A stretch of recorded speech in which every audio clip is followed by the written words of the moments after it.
Cours numéro 9. Bismillah wa salatu wa salam ala nabi. Ma ba'd, on passe au hadith suivant. عن أنس بن مالك رضي الله عنه أنه قال كان رسول الله صلى الله عليه وسلم يدخل الخلاء. Donc Anas ibn Malik a rapporté que le prophète sallallahu alayhi wa sallam يدخل الخلاء. On a expliqué que le khala c'est un endroit vide. Voilà, on va dire que c'est les toilettes. Et en fait, c'est un endroit où on fait ses besoins. D'accord? Donc, lorsqu'il faisait ses besoins, فأحمل أنا وغلام نحوي إداوة من ماء. Alors, Anas dit que فأحمل أنا وغلام نحوي. Donc, ils étaient deux, lui et un autre ghulam. Un ghulam, قال الشيخ عبد الله البسام. Le hadith numéro 14. 14. C'est bon? Donc Anas bin Malik a rapporté que lorsque le prophète sallallahu alayhi wa sallam allait faire ses besoins, قال فأحمل أنا وغلام نحوي. Donc ils étaient deux, lui et un autre ghulam. Alors que signifie le mot ghulam, Nadir? Un petit enfant. Voilà, c'est ça. قال الشيخ عبد الله البسام الغلام هو المميز حتى يبلغ.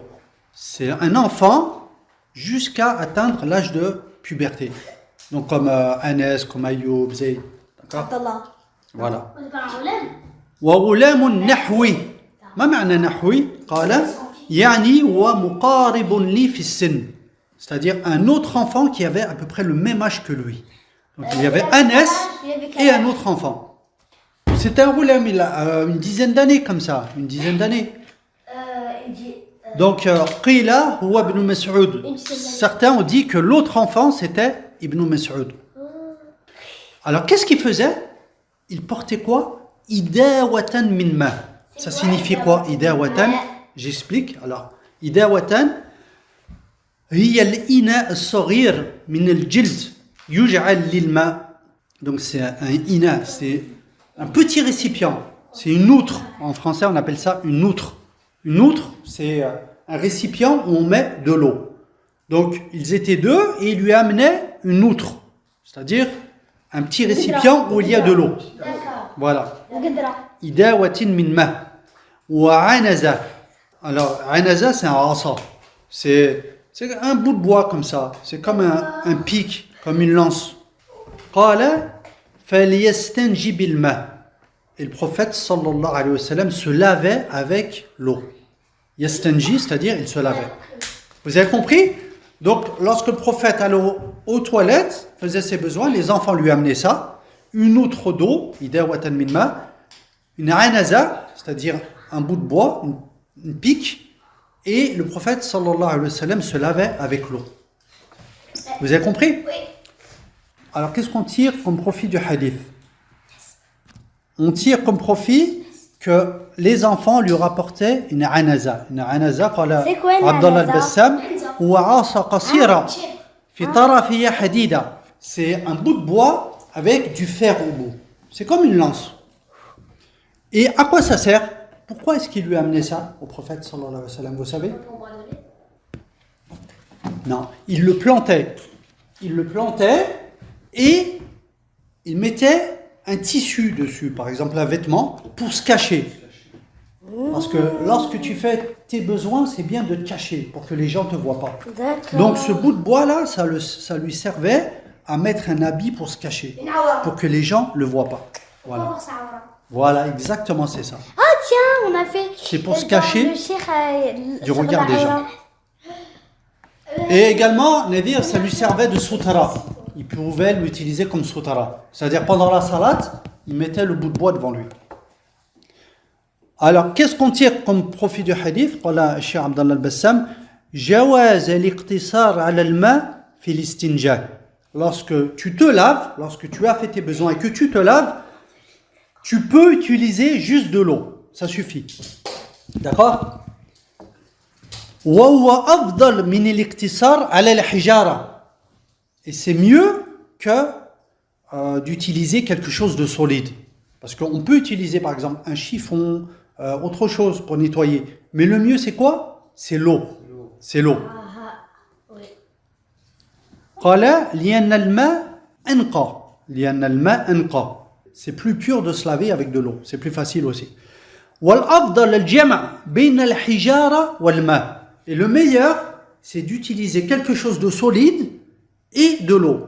C'est-à-dire, tu utilises quelque chose de solide pour enlever le maximum d'impuretés et après tu te nettoies avec de l'eau. Ouais. D'accord? C'est ce qu'a cité An-Nawawi. On tire comme profit également isti'adad al-muslim bi tahuri 'inda qada al-haja. Lorsque tu vas faire tes besoins, il faut préparer de l'eau pour te nettoyer. Il faut préparer ce qui va te servir à te nettoyer. Comme on va ici.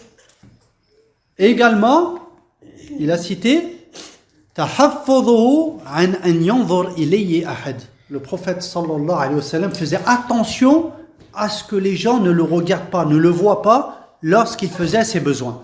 Donc, lorsque vous faites vos besoins, Zayd, vous vous écartez un petit peu. Tu fais pas ça devant les gens. Oui. D'accord? Par exemple, Bah si oui, tu es oui, dehors, oui. tu t'écartes un petit peu. Ah. Au maximum, tu fais ton possible. Maintenant, D'accord? personne te voit. Voilà, Mais tu t'écartes. Tout le monde le fait. C'est bien. Moi, je le fais. Moi aussi. Mais nous, c'est vraiment bien. وفي جواز استخدام الصغار. On tire comme profit qu'on peut employer les enfants, les jeunes à notre service. Voilà.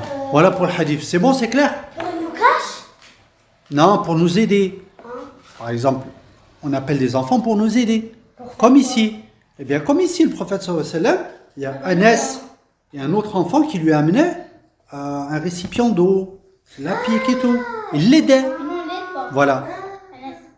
Donc vous, c'est bien si vous nous aidez. Hein. D'accord, Anas?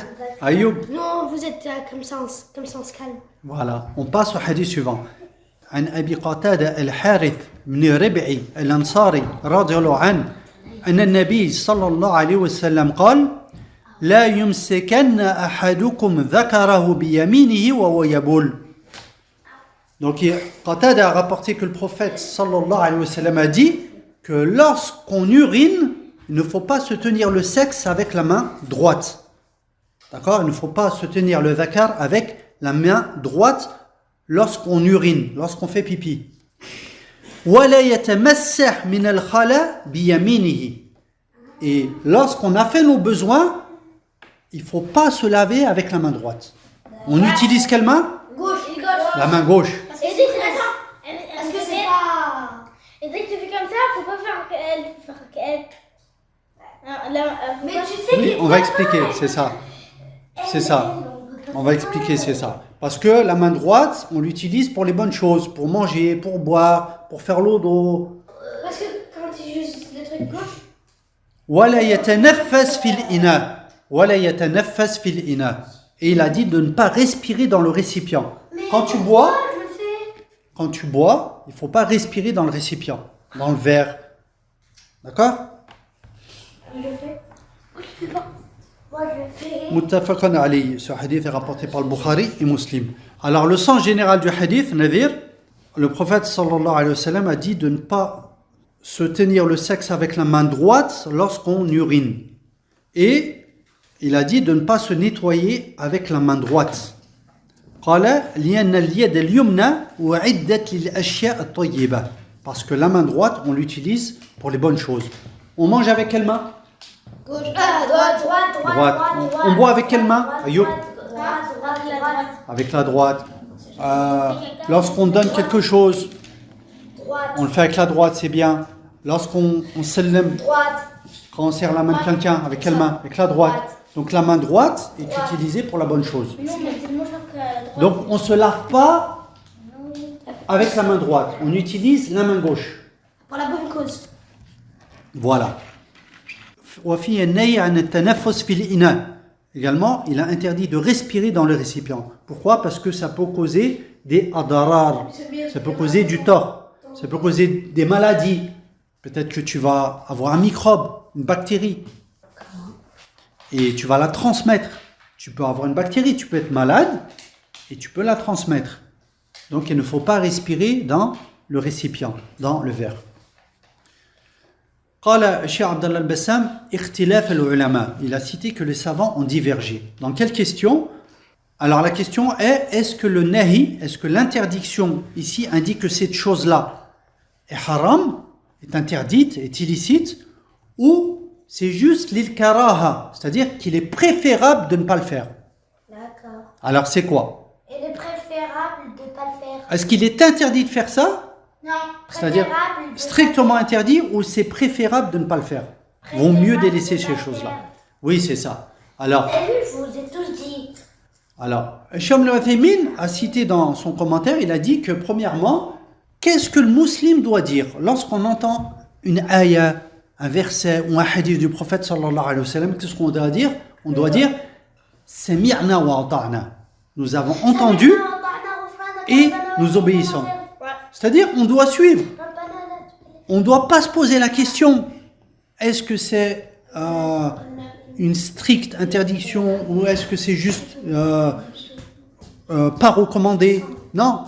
Alors les sahaba, lorsqu'ils entendaient le prophète sallallahu alayhi wa sallam dire quelque chose, ils ne posaient pas la question, est-ce que c'est interdit ou juste déconseillé? Non, ils suivaient. Donc nous, qu'est-ce qu'on fait? On applique le hadith. Il nous a dit de ne pas faire ça, on ne le fait pas. On ne respire pas dans l'eau, on ne se lave pas avec la main droite. Et lorsqu'on va faire pipi, on ne se tient pas le sexe avec la main droite. D'accord?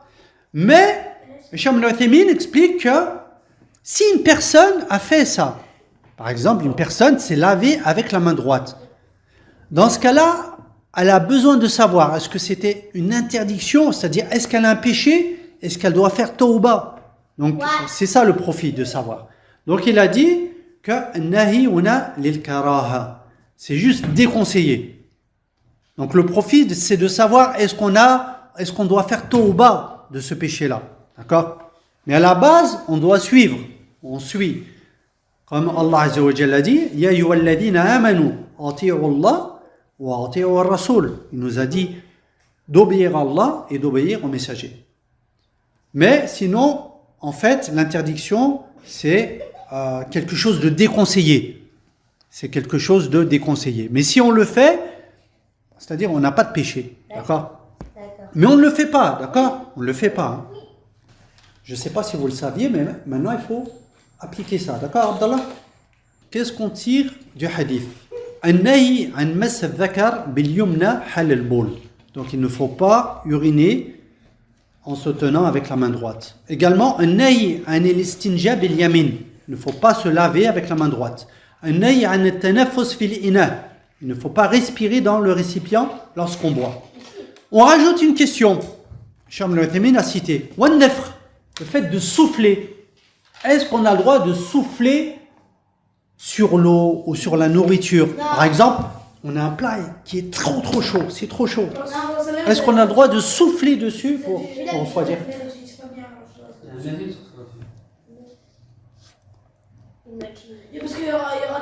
C'est ça. Le hadith, c'est ça. Mais là, on parle de souffler.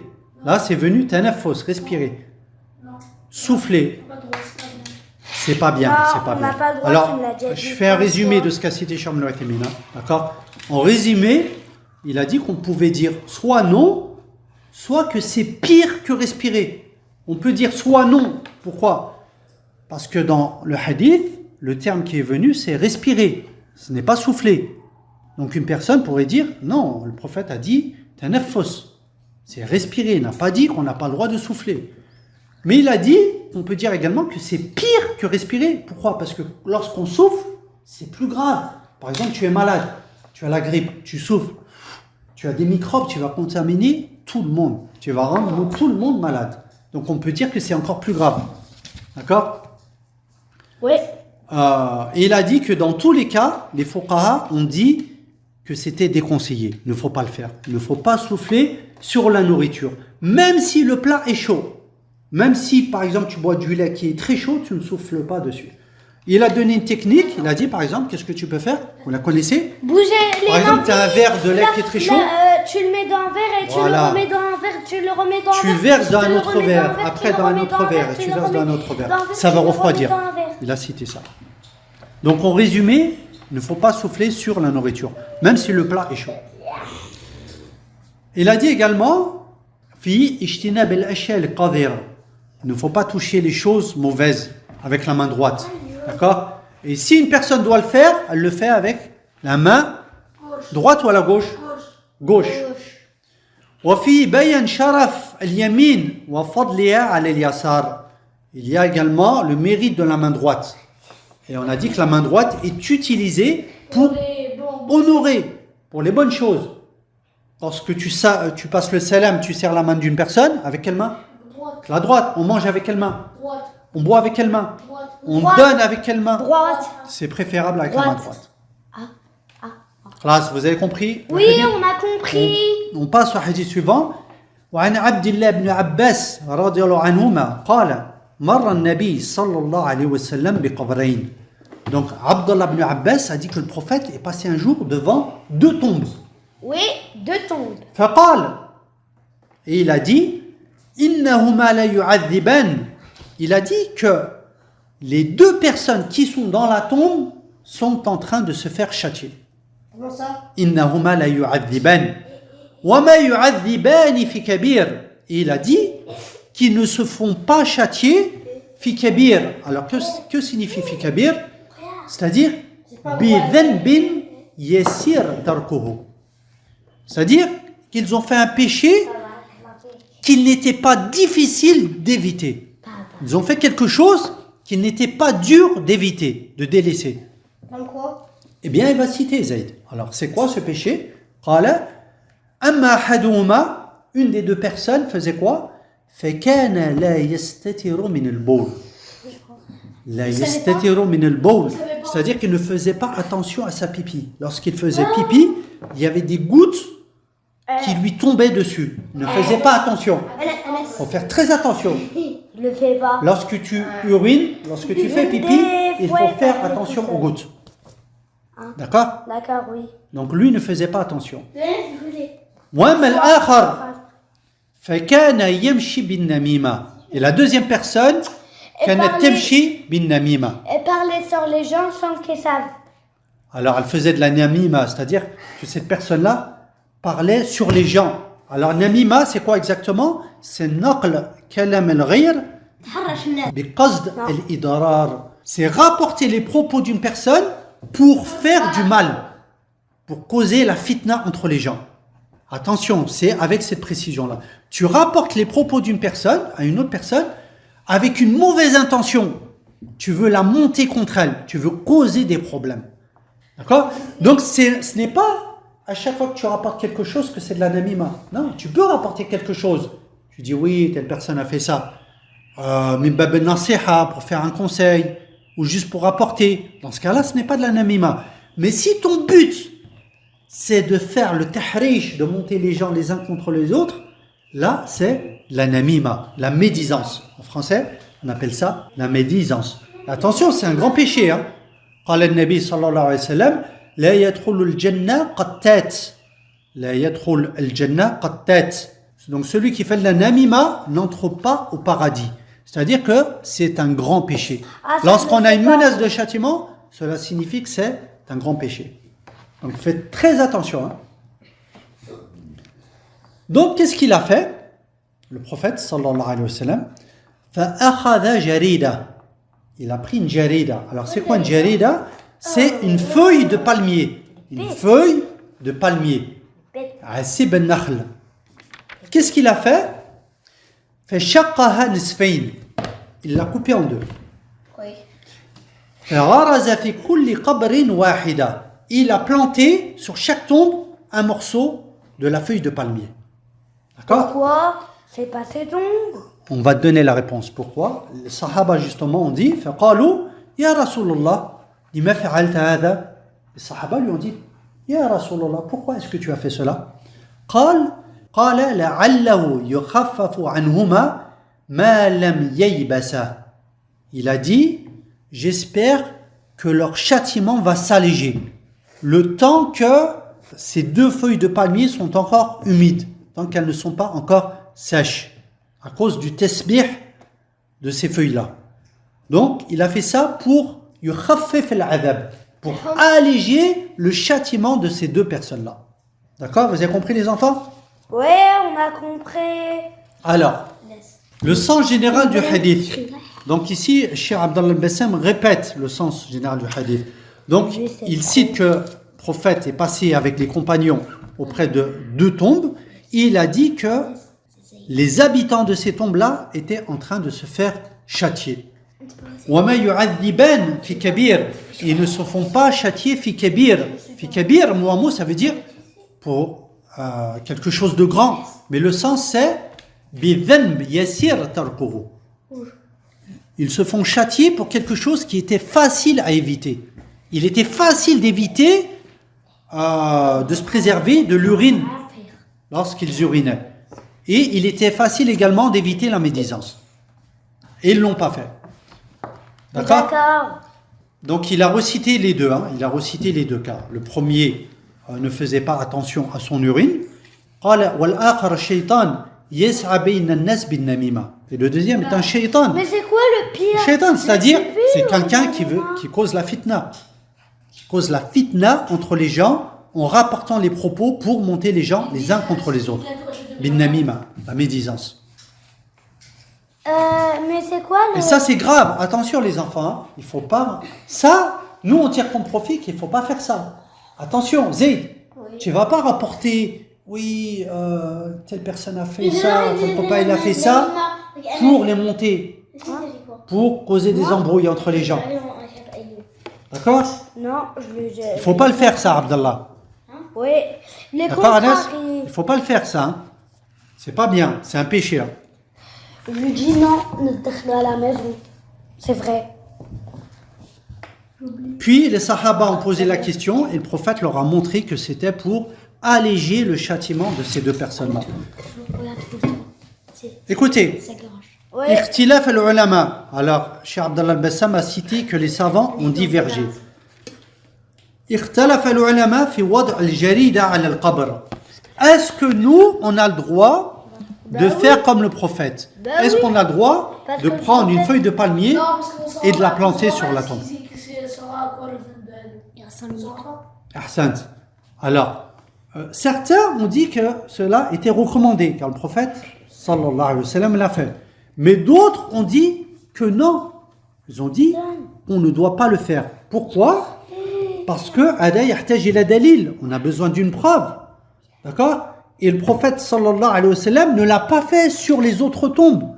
Il ne l'a fait que sur ces 2 tombes-là. Il ne l'a pas fait sur toutes les autres tombes. Et également, on a besoin d'un dalil. Le prophète sallallahu alayhi wa sallam, Allah lui a révélé que ces 2 personnes-là étaient en train de se faire châtier. Mais nous, comment on sait que la personne est en train de se faire châtier? On ne sait pas.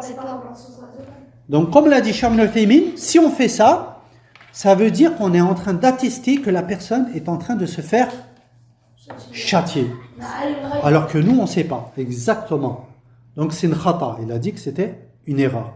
Donc est-ce qu'on le fait, nous? Non. En résumé, non, on ne le fait pas. Et attention, hein, parce que si vous allez sur certains tombes, par exemple en Algérie, vous voyez certains plantes des plantes, oui, sur les tombes. Vous avez vu sûrement, vous avez remarqué? D'accord? On n'a pas de dalil sur ça, il ne faut pas le faire. Et surtout, si la personne a comme intention ça. Si elle le fait pour alléger le châtiment, encore plus, elle est en train d'attester que la personne est en train de se faire châtier. Donc on ne le fait pas. Et en règle générale, on ne plante pas sur la tombe. D'accord? Et ça, on le trouve. Hein. Donc Allah lui a révélé qu'il se faisait châtier. Mais nous, on ne sait pas. Qu'est-ce qu'on tire comme profit du hadith? Écoutez, on va terminer. Oui. Fi ithbat adab al-qabr. On a une preuve qui indique le châtiment de la tombe. Et ça, c'est quelque chose de grave, de très dangereux.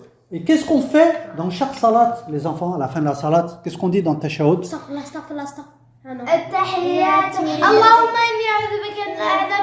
Voilà, on demande protection contre adab al-qabr dans le tashahhud. Allahumma inni a'udhu bika min adab al-qabr. Donc c'est quelque chose contre lequel il faut se préserver. Vous demandez protection à Allah contre adab al-qabr. وفي أن عدم الاستبراء من النجاسة سبب في هذا العذاب. Le fait de ne pas se préserver des impuretés, comme l'urine, la pipi ou autre, est une cause du châtiment de la tombe. Donc faites très attention quand vous allez uriner. Faites très attention aux gouttes. D'accord? Également, fi tahrim al-namima.